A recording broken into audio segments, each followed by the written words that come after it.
Welcome to the Geekcentric podcast, and welcome back to our watch club for Star Wars: The Acolyte. Forgive me. We thought we were doing the right thing.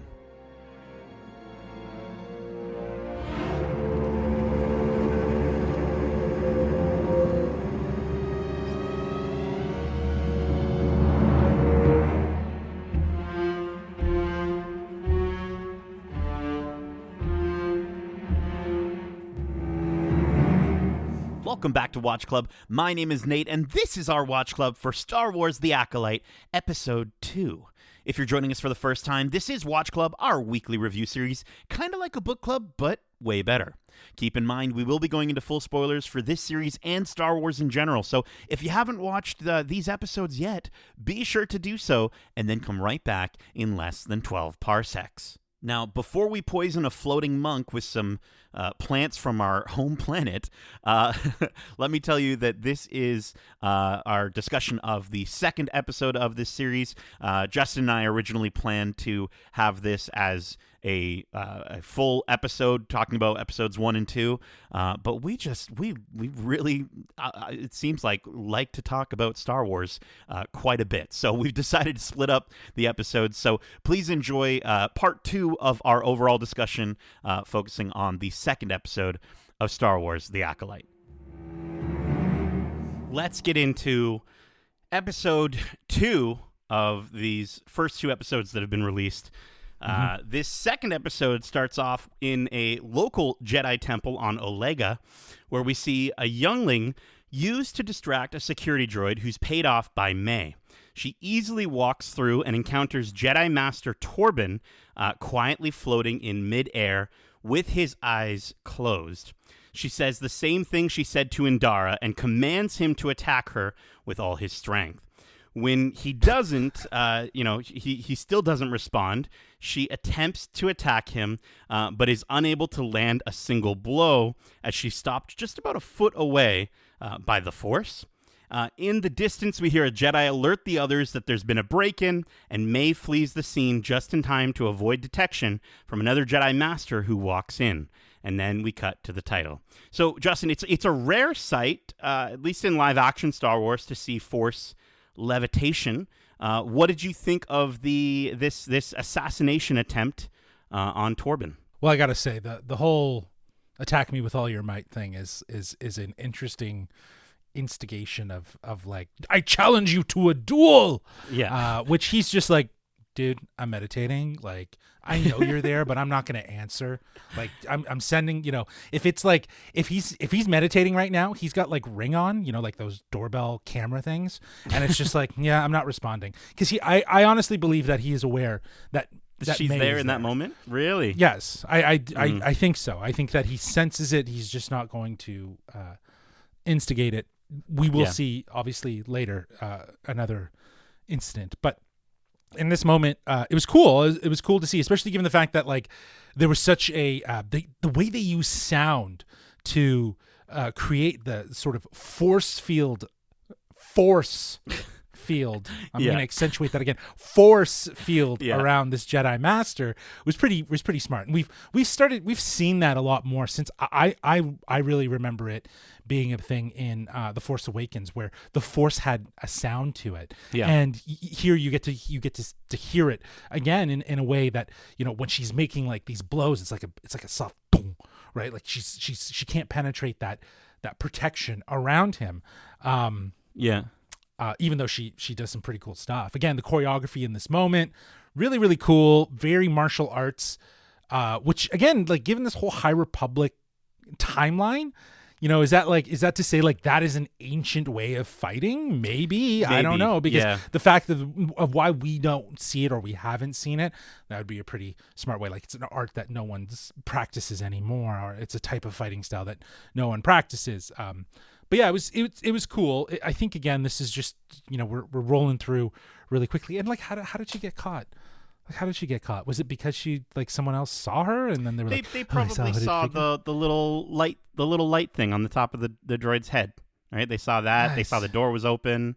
Seems convenient is all I'm gonna say. It just seems very convenient so that she could get out of there and regroup, if you will. Well, see, my thought is that this is actually the moment you brought up the idea that this could be a lost form of martial arts that they have, or a lost form of fighting, Teräs Käsi, bro. I'm pretty sure that's what we're seeing. It's Teräs Käsi. It's not Koski.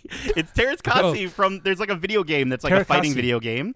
Yes, I know. And I know what it is. Yeah, I've never played it, but it's a form of hand-to-hand combat that was created to fight force-sensitive beings, particularly of the Jedi Order. So I think that could be maybe what we're kind of getting here. Hopefully we get an answer to that. But the idea of force levitation, we don't really see that too much in Star Wars.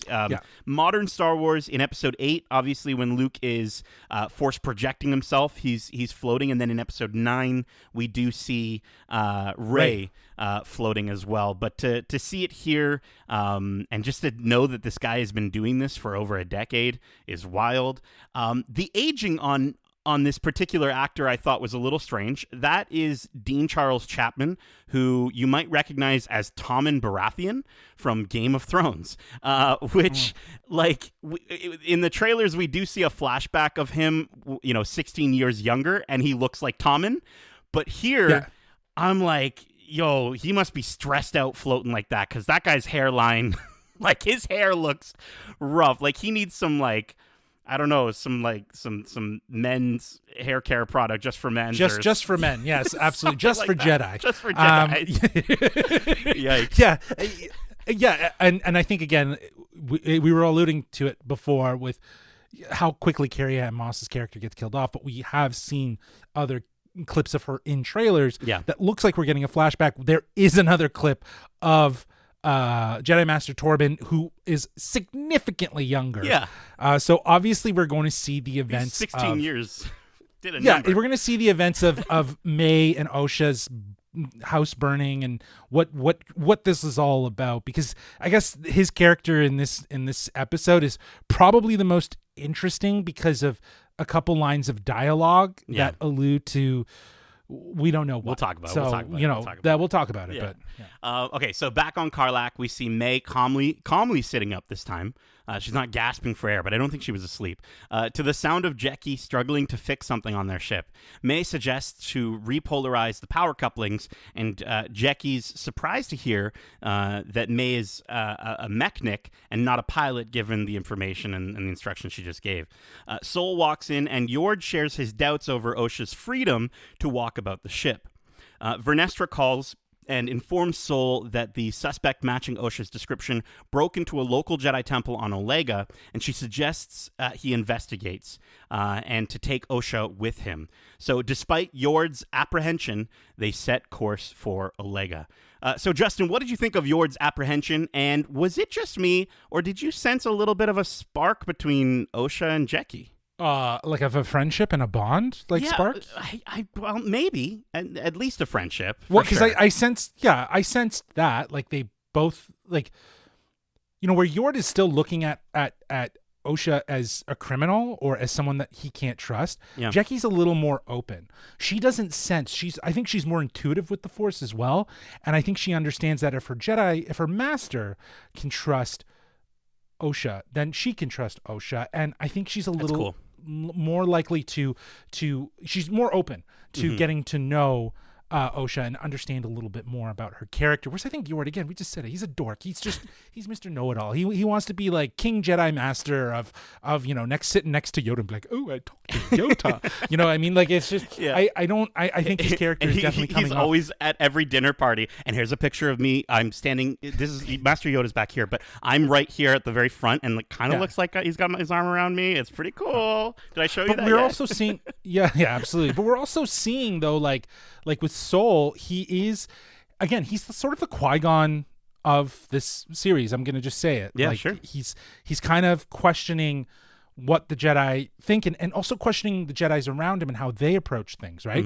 And almost like if I as I'm watching, I'm like, yeah, that's the kind of Jedi I want to be. I don't want to be like Yord, or I don't want to be Venestra. She's, there's something about the way those two carry themselves as Jedi that I'm just like, I don't know. I feel like with Soul's character, he, not to say that he's gray, but like he's questioning things. He understands that there's a different way to go about handling the situation that isn't about politics or image. And I think that's kind of what Yord and Vernestra kind of Jedi represent. Master Vernestra represent, right? So I never even thought about that. Yeah, they're definitely very much, and even just again the first instance between Osha and Yord, like he's fixing his right, and you see he's all muscly and has his shirt off in that other moment. Yeah, okay. It's all vanity. It's vanity. I also think too that Soul says to Yord, "Don't let fear affect your judgment," and I 100% that's foreshadowing. I think that's foreshadowing to him getting himself killed because of his fear. Like I think he's gonna like charge into something or be too worried about something and then he's he disobeys and has to do something he was told not to. I will say this though, if for as much as they're introducing this new Jedi and I'm like, this guy's a total dink, I'm hoping that they do turn it around for him and he gets his like okay. There's a redemption arc for him where he then sees like what is becoming of the situation and changes the course of his own mentality. But I do like the idea that he's tempted. And maybe that is his weakness. Maybe then that's how he understands, kind of like in an Anakin situation where it's like, no, the Jedi are wrong. The Jedi are not the ones. They need to be dismantled and sort of he goes with May. Interesting. Okay. I don't know. I'm making a face. I like it. I don't know. I like it. It's okay. We can write Star Wars. We can pretend to. That's sort of what these podcasts are for. Pretty right? much it.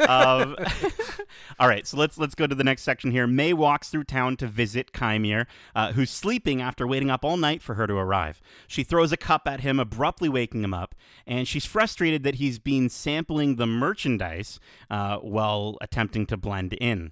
He asks if she was successful in killing Torben, but she informs him that Torben's impenetrable. He tells her that she's running out of Jedi, but she reminds him that she has to kill 2 Jedi after Torben, and that she'll kill one of them without a weapon and please the Master. She asks him to concoct a poison using bunta, an ingredient from her home planet. Chimere tells her that what Torben needs is something only May can give him: absolution. May thanks him and reminds him that it wouldn't bode well for either of us if you told him about this, and he assures her he won't. So, Justin, what do you think of our introduction to Chimere, and what do you think May's actual assignment technically is? I don't know what her assignment is, Nate. I actually really don't. I honestly don't. I think that's one mystery that is still to be unraveled, but I do think it has something to do with obviously eliminating these Jedi as part of her revenge. Sure. And I wonder if that's also part of her ability to cross into the next path of her journey. Like we were talking about with the previous episode and the idea of Osha and May having to be, the sort of confrontation at the end, and that having to be May's last challenge before she makes that full plunge, kind of like a Kylo with Han. Mm-hmm. I think the idea of the mission and it being associated with her revenge might be it. Like that might be part of what's influencing almost it. like a Jedi trial, right? These are her trials, but I think they keep bringing up this concept of without a weapon. I think that's like, to kill a Jedi is one thing, but I think the idea is like, if you really want to join the ranks, if you really want to be my apprentice, you got to kill one of these Jedi without a weapon, and I think that's maybe the proving point. And so the idea that she's asking, because she says like it wouldn't bode well for either of us if you told him about the poison, right? And so I think the idea is that this is, yes, a journey of revenge for her, but it's also at least one of them she has to kill without a weapon. And so the idea of her using this poison is kind of like her giving up, but still getting what she wants. And so I think she's got 2 other Jedi to get through to try and kill, quote unquote, without a weapon. And I don't know how she's going to do that, but didn't she kill Indara with a weapon? Like, yeah, that's what I'm saying. She gave up. She right. failed. She failed the mission that she was technically sent for, but she got what she wanted. Right. And so I think the idea is that, hey, there's 4 Jedi that she can track down and kill. She has to kill one of them without a weapon. And that's her passing grade. I don't know. To be honest, I'm kind of confused by this whole premise now. Like, I just, the idea of like not killing without a weapon, but she is killing with a weapon. But to me, let's just go with me on this. Okay. I think the weapon is the idea of the lightsaber, the significance of that. You never pull out your weapon unless you're meaning to kill. Mm-hmm. So these ideas of blades and other things are really just, sort of a not necessarily exactly considered to be weapons. You know what I mean? Like they're sort of weapon adjacent, right? But a lightsaber is a weapon. It's a distinguished weapon. It's a weapon that is, a very significant, because when we see that red lightsaber in the trailer whip out and then all those color lightsabers, I think it really speaks to the idea of what that weapon means in relation to those weapons of the Jedi and the significance of sort of the sort of announcement of a Sith with a red lightsaber. Do you know what I mean? And that idea of, you can't earn your weapon that you would be a Sith Lord unless you can kill a Jedi without using your weapon. Do you know what I mean?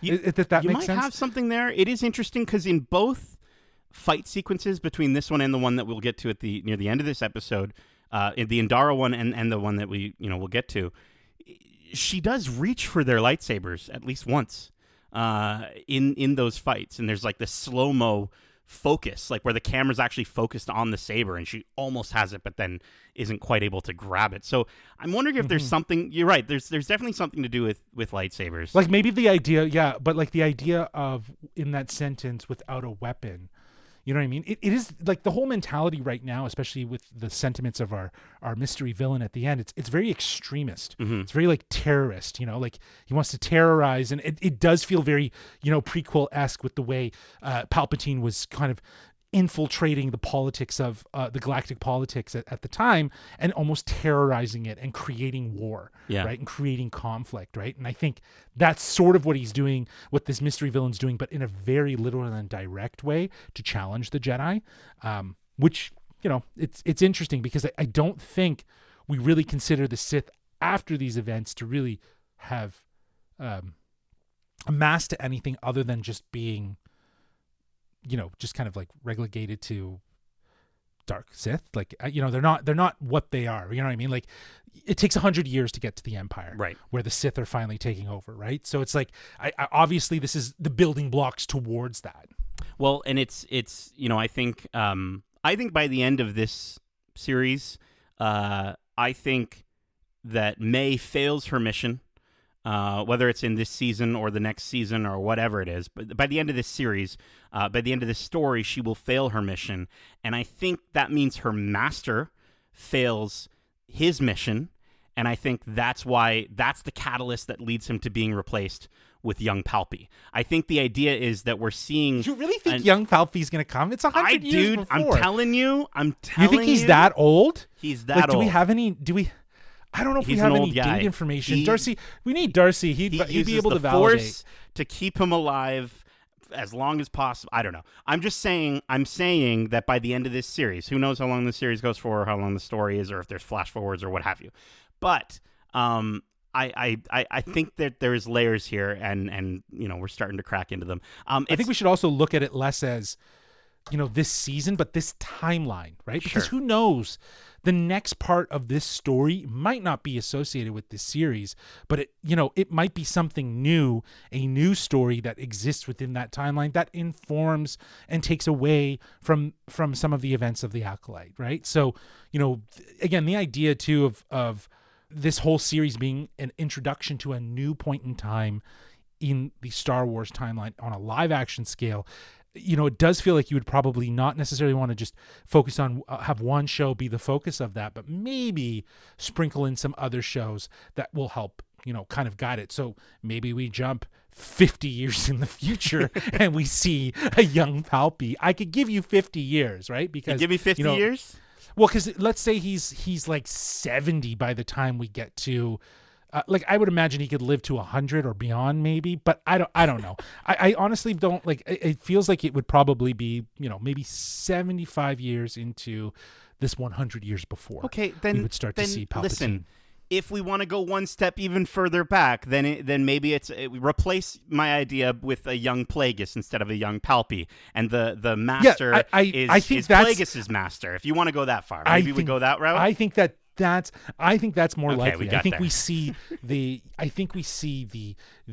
master of Palpy as being sort of the focus of this sort of timeline. Master of Plagueis. Master of Plagueis and Plagueis himself. Yeah. Right? Could be the baddies, right? But I don't know. Darth Tenebrew.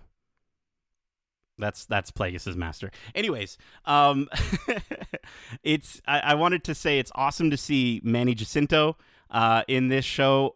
We know you might know him as Jason Mendoza on The Good Place. Another Canadian actor on this show. You love to see it.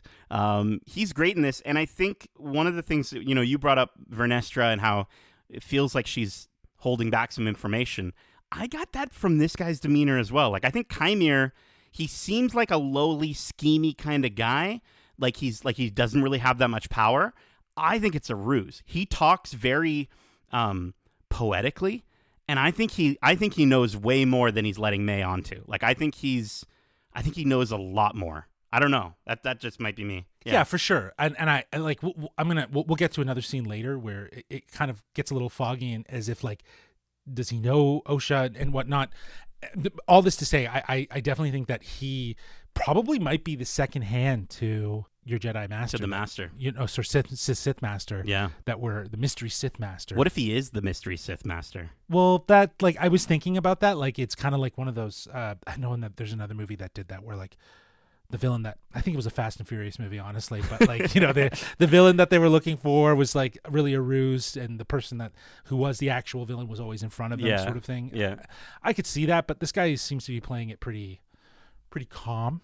And maybe that's by design, but did you not think he looked like Ezra Miller? Like I was like, oh my god! In that first sequence, obviously in the trailer, when he like looks out the window, and his when he hair's gets out of all- the bed. Sure, yeah, he kind of does. Yeah. No, when he got a Oh yeah, when he looked out. Yeah, when he looked out with the hair and the mustache, I was like, oh okay. But when he came up, I was like, oh okay, it's definitely not Ezra Miller. I'm sure no one's hiring him right now. But it was interesting. It's crazy how it threw me for a loop. Yeah. But yeah, he's interesting. I think I definitely don't think we're done with this character. No, Manny Jacinto, I think, is going to be the secret sauce in this series. Back with Osha, we see her frustrated with attempting to sync her pip droid to the ship, and Sol asks her about her tattoo. She tells him it was something that she got with her crew after a crazy night in CorpSec, and she senses his distaste for it. He asks her if she believes that if May was responsible, and he expresses that he wanted to save them both, and that he's made peace with what happened on Brendok. Osha says perhaps she wasn't a good student, and he says maybe he wasn't a good enough teacher. They arrive on Olega and immediately visit the temple. At the same time, May is already there and asks Torben if he remembers her. She expresses that he took the bearish vow, thinking it would give him peace. She offers him a choice: to confess his crime to the Jedi Council or to receive the forgiveness you seek. She places the poison down in front of him, and he opens his eyes.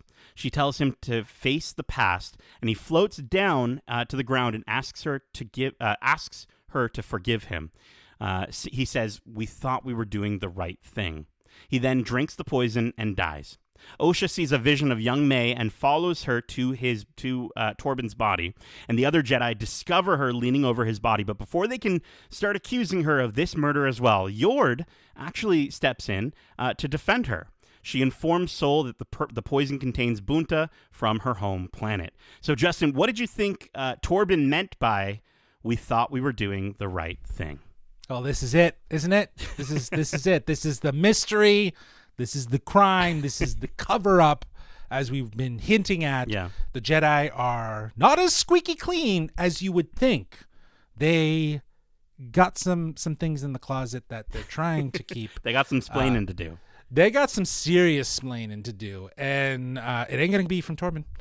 Because you know what? He couldn't deal with that guilt. And for him and his hairline, I am grateful for his words. Because, this is where you get that sense of another little hint that something's afoot, and it's not the Sith, it's the Jedi. Mm-hmm. Like they're coming off as very dishonest. They're coming off as very Empire, if you will. Yeah. In that, they have an ego. There's a sense of negligence and wanting to preserve image over the truth, and that sense of vanity of what they look like and what the galaxy looks at them like, and you know, it's crazy that even in just the first 2 episodes, there's just already this, like, everyone's like, oh yeah, the Return of Jedi, that's great, but it seems to almost be undoing it and just showing you a different side of it, and maybe this idea that it doesn't matter if it's light or dark, it's really about the decisions you make that really change how you are perceived. Yeah. Right. Like, you know, there's obviously extremes, killing people in the name of, right? But then there's also the other side of it, like we're looking at with the Jedi, where it's, you know, hiding the truth, containing the truth for your own vanity. I think that's what we're kind of see unfold here. Well, and I think it's interesting too, because we had that moment of in the previous episode of Soul looking at that hologram of Osha, and you brought up the lesson between him and Jecki of you know, if you don't look at your past, reflecting on your you're past, you know, doomed to repeat the same mistakes or whatever the line was. Right, I'm butchering it now too, but it's interesting how this universe doesn't learn that lesson. Like, we even see it in The Mandalorian with the New Republic, right? We see the darkness within the New Republic. It just keeps repeating itself over and over and over again. So it's like, it's poetry. Yeah. It's poetry. They rhyme. I know. It's the poetry of life. Yeah. It's the poetry of life, Yeah. right? It's the poetry of the idea of things repeating themselves, Yeah. right? In the sense of not necessarily learning from the lessons of your past, but just being doomed to repeat them again. And I think Torben not only doesn't necessarily learn, he doesn't want to learn. I think he's gone into this meditative state for over 10 years. He's trying to escape what happened. So whatever happened must have been really bad. I think we're going to see him lose his eye. I think we're going to see how he gets that scar, because he's got that one freaky looking eye, and I think it gets there's definitely some sliced out. PTSD that he's dealing with, and which was probably why he was like, I'm gonna just go meditate for 10 years and just turn my brain off, just turn it off. But the fact that he took the poison is interesting, because I you know, like, you wouldn't think a Jedi would do that, but I think it wasn't about necessarily the Jedi wanted to die, like, oh, well, I just can't deal with it anymore. It was about proving a point to May in that moment of absolute like just being apologetic, right? And I think giving her from what his time, she wants. Yeah, giving her what she wants and making what he thought was right. And because he's probably repenting from his sins, if you will, by doing it. It is a bold statement to say, I'm going to take this poison and let it kill me, because, you know, there's no coming back from that, right? So I think it was more of a sense, something that May needed to see, because I think she was expecting the opposite. He's not going to take it, right? Well, I want to, you know, go away from that the dark place of him killing himself to this one Jedi that I wanted to shout out, Ed, played by Ed Keir, who I get that he's kind of portrayed as a goof in this episode, but shout out to plus size Jedi. We rarely get to see plus-size Jedi, and even when we do, they're different species. They're not human. They're, you know, they're big aliens with multiple arms. Like, this is a bigger guy, and we just don't often see that in Star Wars. So it was kind of nice. And I don't see him doing somersault flips with a lightsaber, but I see him maybe using. Well, I don't know. He comes across as clumsy for sure, and I think. But one thing I will say is he is rocking the Padawan braid, so he's a Padawan, right? He's not that capable, which is. He seems like he's actually probably younger than he might actually look. Yeah, but again, you know, you got like. It sort of feels like Hogwarts in a way, where, you know, you got a Malfoy in Yord. Sure. Right? Jecki is more like Hermione, know-it-all, right? And then you got your Neville Longbottom in this, you know, dude here who's like sort of like a clumsy little guy. And I love him. I think it's just another way of depicting the Jedi beyond the sort of pristine warriors like Obi-Wan and Qui-Gon, and of course, Anakin before he turns to the dark side, or Mace or Yoda. Yeah. And who knows, maybe Yoda's around, right? Yeah. So we'll see. But yeah, I think it was an interesting choice. I like them. Oh, more plus size Jedi, please, and maybe ones that are actually doing cool flips. Yord confidently expresses their plan to after discovering that the person running the apothecary isn't their usual guy, and Jecki immediately comes up with a better plan to have Osha confront the person running the person running the apothecary. That's a hard word to say. To have her confront him disguised as May in order to not only discover May's whereabouts, but also get a confession from him at the same time. Soul immediately goes with her plan as Jecki lets out like a small little smirk. Osha, with a purple headscarf, enters the apothecary wearing Pip to record the conversation. She approaches Chimere awkwardly, but she eventually gets him on the record as saying, "You killed Torben without the poison. He will be so pleased." Immediately, the other Jedi rush in as Chimere realizes it's not May. He nervously lies to them, telling them that he's just her supplier and that he doesn't know what's going on with that girl, but she wants revenge on 4 Jedi and that she'll be back that night. Soul commands Yord to secure the perimeter, Jecki to go back to the ship, and Osha to join him, and he says, "We'll return tonight."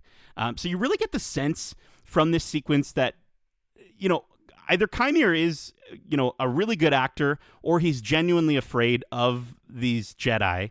Do you think it's an act, or do you think he's actually scared? It's definitely an act, yeah, for sure. And I feel like there's just a point where he's kind of like showing his cards a little too much, where he clues in and he's like, "Oh my God, you look so much like her." Like, I think he was expecting her in a lot of ways. Okay. I think he was expecting her, and I think that he was expecting the whole situation to go the way that it did. I like that. Because it is drawing a lot of heat, and I think that even though she might think that she's trying to be covert about it, but I think it's obviously creating a trail, which is why in the last episode, as we said, that dream sequence for Osha was probably instigated by someone that wasn't May, and that kind of instigate and get her to start going a little bit more. Could it be Chimera? Yeah. You know what I mean? Could it be him, right? That's doing it, right? So we'll see. But yeah, I think he's definitely, there's something up about his character. And I don't know, if anything, he looks like a bad actor in this situation, but it doesn't seem like the Jedis really can notice that. Right? Yeah. Like, oh yeah, I don't know much about her. It's just like, But to your point, maybe even that is by design, right? And so I think that would be really interesting. I think it's also interesting too because one of the really cool things that I sort of recognized and saw, and we kind of see happen. It's not a cool thing, but it's something that's really interesting, is how the general public perceive the Jedi throughout time, and how once Palpy kind of takes over, how they're basically buried and forgotten about and turned into a myth or a legend. But I do like how at this point in time, when Chimere says, "Please don't do the memory wipe thing," or whatever it is you guys do, there's this sense that in the general public that's how people react to the Jedi. That they are not, absolutely, they're not there to like, the Jedi are here, we're saved. It's oh my gosh, the Jedi are here. Everyone tuck your hands in your pockets and. Yeah, but look at Yord. He comes in like almost like guns blazing, lightsabers out. Lightsabers he's ready out, to strike. Bro. He's holding it sideways. He's ready. He's like, he's letting him know that he means business, Yeah. right? And that is such a cop mentality, weapon first. Yeah. Right. And also like Soul doesn't really course correct that. So, he's kind of feeding into that whole idea of perpetuating a fear. Yeah. But he's more intrigued with the statement of he will be so proud. He wants to know where the he is, who the he is in that statement. And I think that's also really interesting. Again, another layer of mystery that we get. But again, I think it's all by design in the sense that he's leading them on. He is definitely. He's helping move the situation, move the needle forward on behalf of this mysterious Sith Lord. Yeah. Shout out to Jecki as well in this moment. She is more mature than her years, and she's also a half species, half human, half Thelan. which is actually something that Leslye Headland had mentioned, is that she really was excited to bring a Thelan in because she loved the character. This is a deep cut here. Ristal Sant, who was also half human, half Thelan. She's the singer in Max Rebo's band.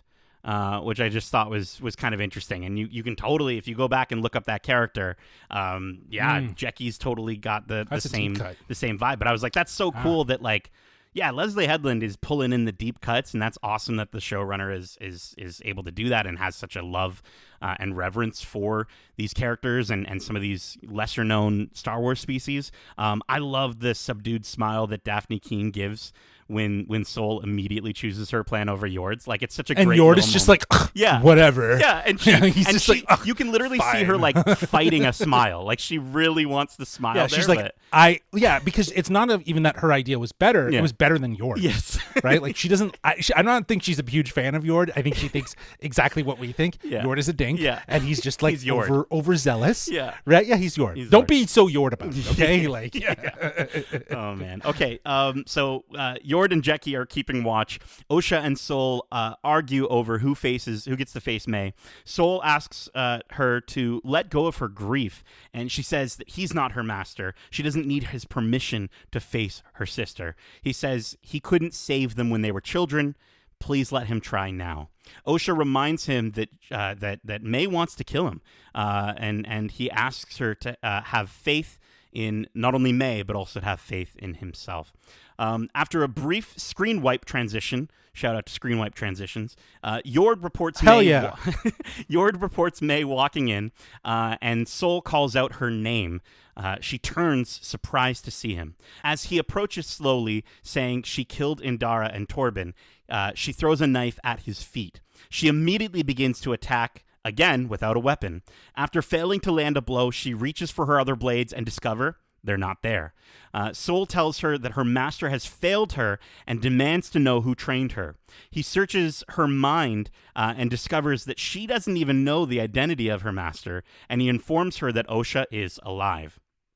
She screams, telling him that he's a liar, and she's about to throw one of her, I guess she had another blade, at him, and Yord steps in, uses the Force to grab it, and confirms that he's telling the truth. Osha is alive.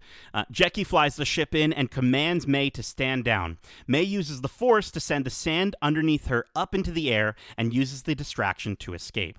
Osha manages to catch up to her, and the two see each other in shock. May calls out, "Oshi?" And Osha, with tears in her eyes, shoots a stun blast, but misses twice. She looks at a very disappointed Sol. So what did you think of this confrontation between Sol and May, and do you think Osha missed on purpose?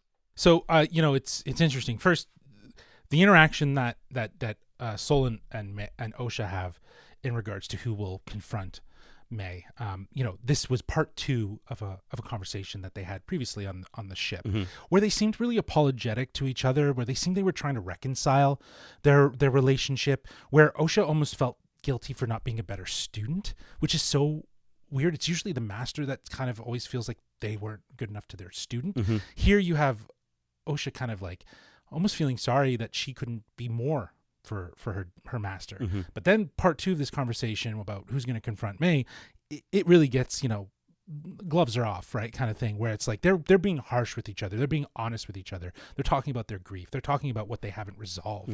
And it goes to show that relationship is fractured, and that's sort of like, again, another one of those circular cyclical things that we've seen through these stories, where it's that repairing of a relationship between a master and a Padawan.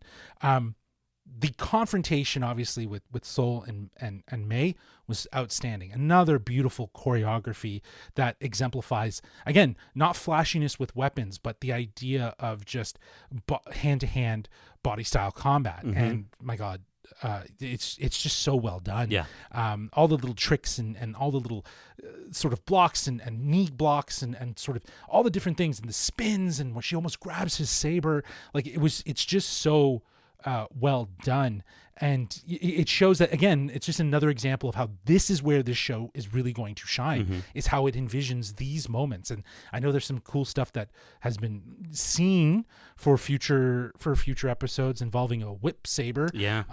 And like, yeah, you know what I mean? So it's like to know that we're going to get some other styles of lightsaber choreography and seeing other things like that. It's really cool. And I think, again, this is just another great little moment of well thought out choreography that still is moving the story forward, because I love how he uses this force to like kind of look into her mind, and she realizes, oh, she doesn't even know who the hell is teaching her. Yeah. Right. And that's cool. Yeah, I think I want to shout out Amanda Stenberg's eyes in this moment when Soul calls out to her and she turns around. Gives me the impression that May might have actually been closer to Soul at some point as a youngling, because we learned that that these 4 Jedi were stationed on Brendok. So I think that maybe, because she turns to him and she's got tears in her eyes, and I think that she wasn't ready to face him. I think she 100% was saying he's saving him for last. He was going to be the last one, because she doesn't want to actually kill him. She's working her way through this process and hopes that by the time she does have to face him, she'll be ready. So when he calls her name, she's not ready, and she starts to cry. And I just thought it was such a good aspect, such a good little element from a performance standpoint. And I could be wrong on that. Regardless, it's still really cool I think to see.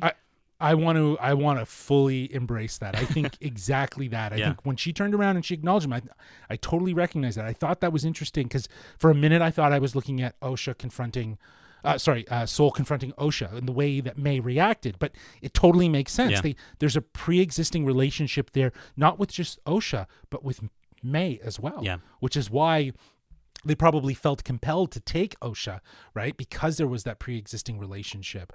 Yeah, that's a great call out. That's a great call out from that performance. I also want to just call out a bit of hypocrisy that I'm getting a sense of on Soul's part.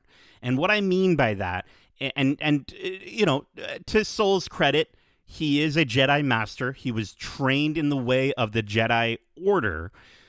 But when he looks at Osha, and it seems like he's disappointed, because I think he recognized that she missed those stun blasts on purpose.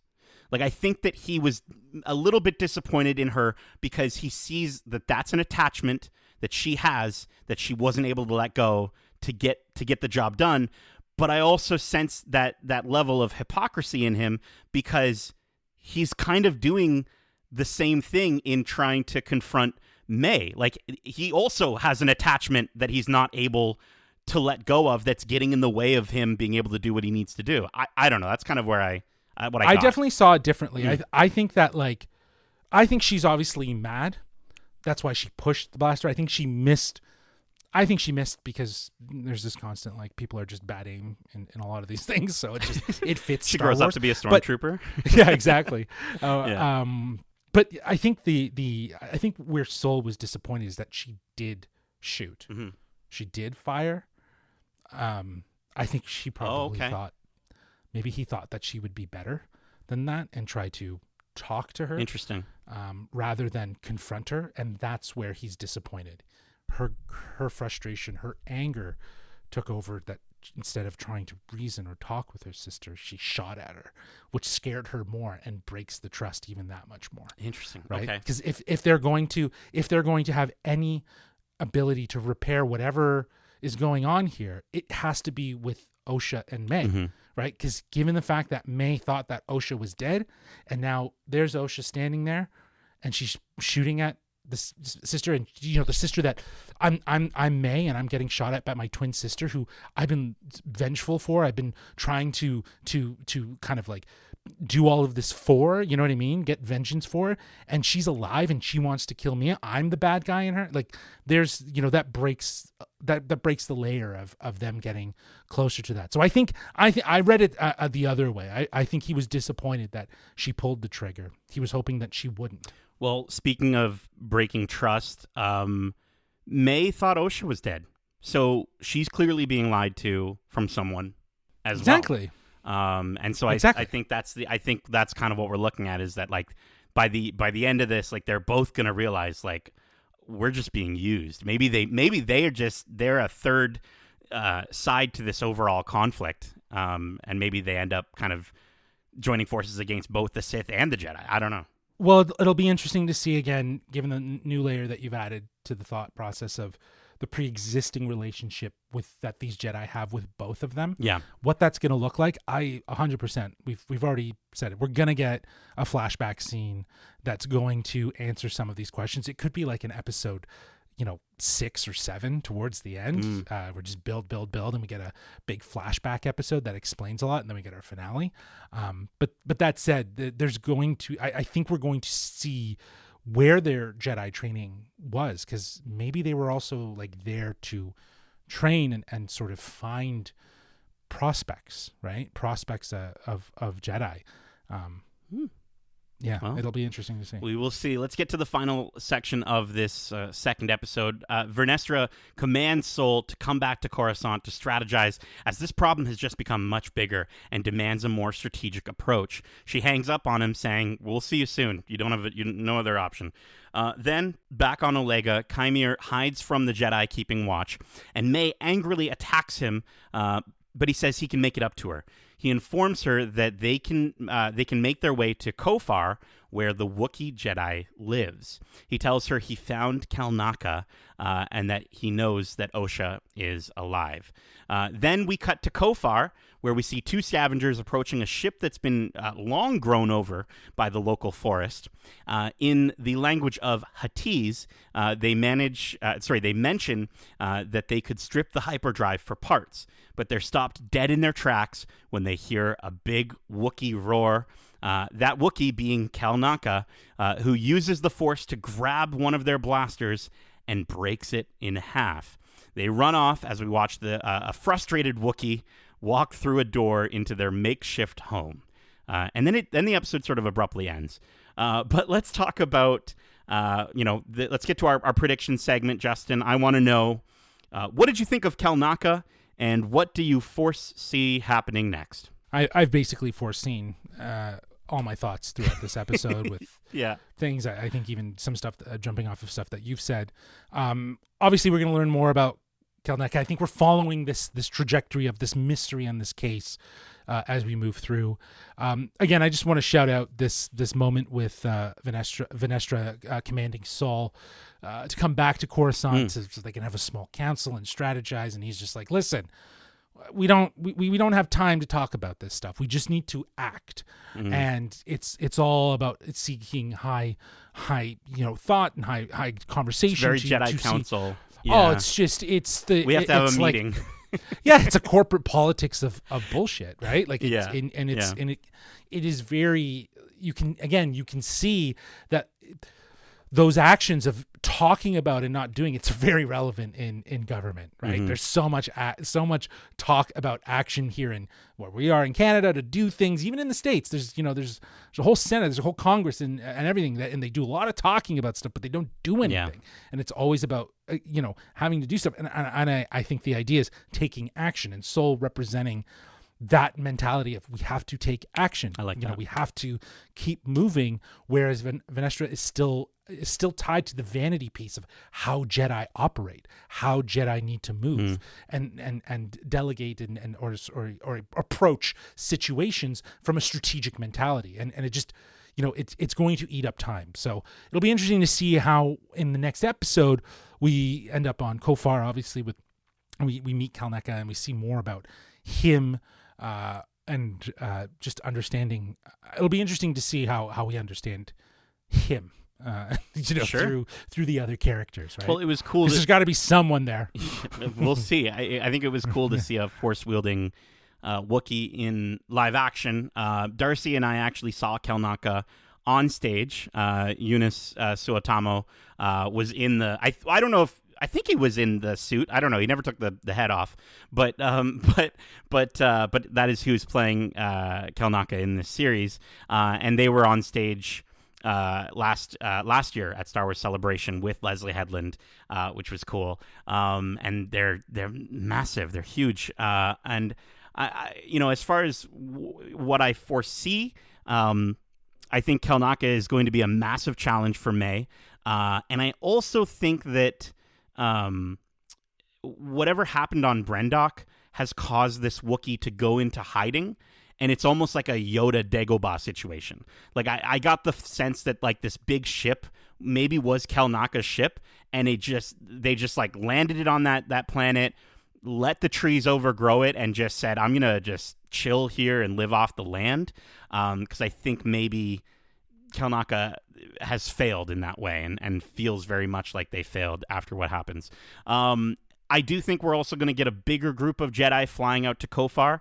I'm pretty sure that the big scene that we keep talking about in the trailer with all the Jedi that light up their lightsabers, I think this is where that takes place. So I think they do have that big meeting. I think they've got a bigger group that goes out to investigate, and I think we lose all of them. Like I think we're about to see some really dark stuff, and I'm very intrigued.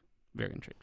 I think you're hoping that we see some. I am. Stuff. Which brings us to our overall thoughts. So, we're going to end this watch club the same way that we've ended all of our watch clubs, with our overall thoughts on these episodes. However, I think we're going to hold off from giving an overall score for these episodes because, Justin, you had mentioned that we should give it a try. We should try to see if maybe we save our finals, like our score for the season finale, the final, maybe the entire season itself, give it a score or what have you, give the series a score. So in this case, I just want to know your final thoughts on these two episodes.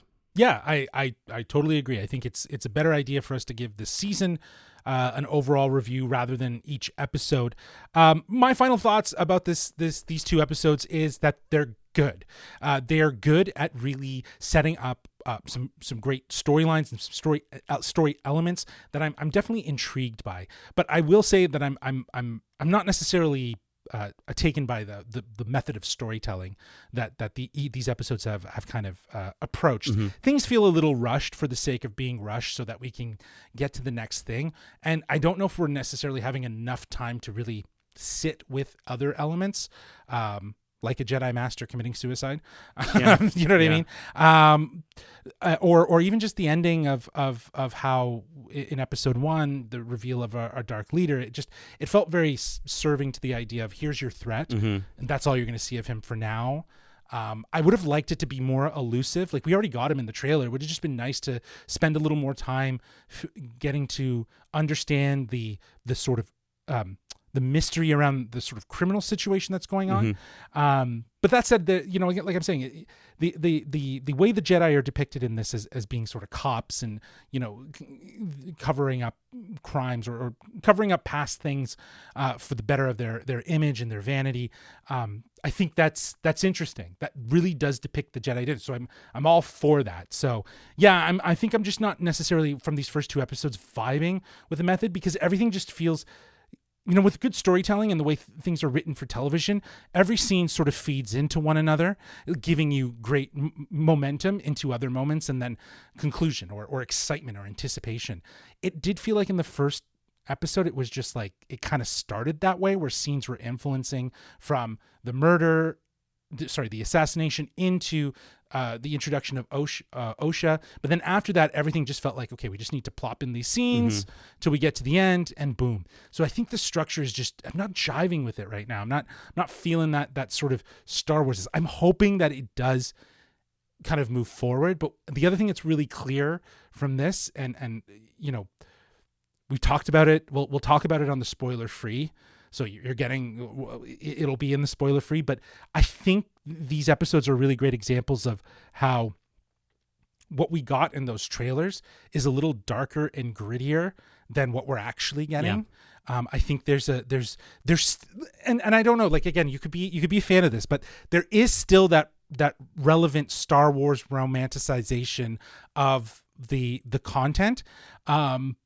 So there is it still feels connected to Star Wars, but I was thinking we were going to get like a True Detective vibe, right? To this whole thing with Jedi and something that leaned more in the Andor space where it was super genre blended, but this does feel very Star Wars-esque, but just a new topic, a new theme, and kind of this idea of the origin of the Sith is really intriguing, and the depiction of the Jedi. So yeah, I think these 2 episodes do a good job at setting things up. It's just maybe how we go about learning these things. It's really clunky.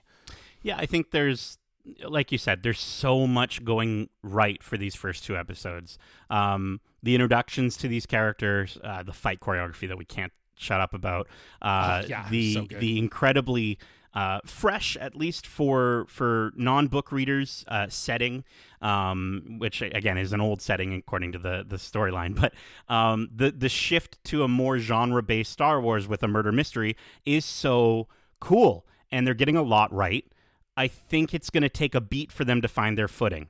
And I think there's a lot of back and forth and awkward pacing elements, like you were saying, in these first 2 episodes that make them feel disjointed at times.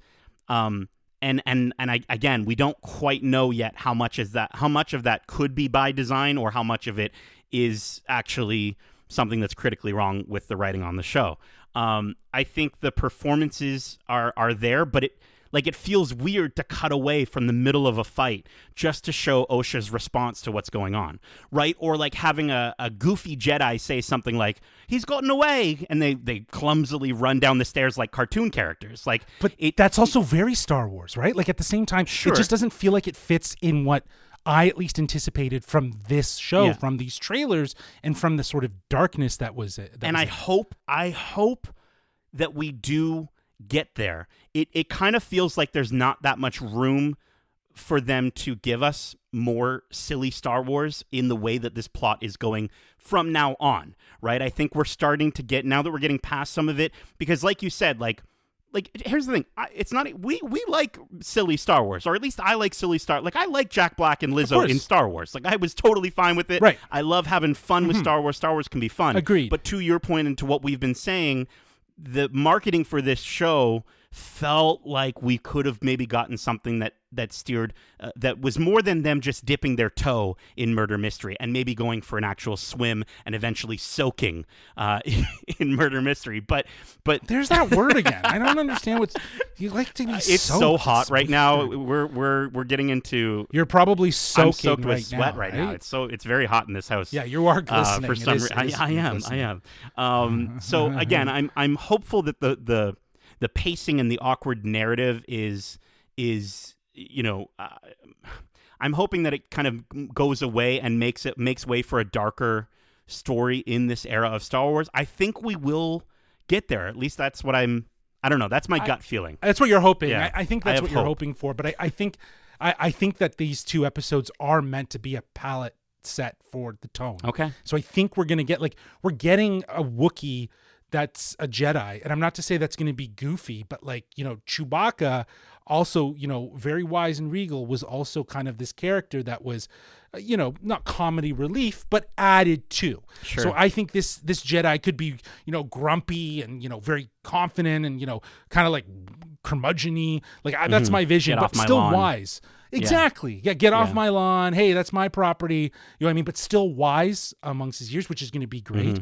But I think that level of, and I'm not saying like that's going to be the thing that's going to make this a whole jokey Star Wars thing, but I just mean that like there's elements those elements that are at won't play leave here. the show, is what you're saying. Exactly. Yeah. They're not going to like suddenly just make it darker.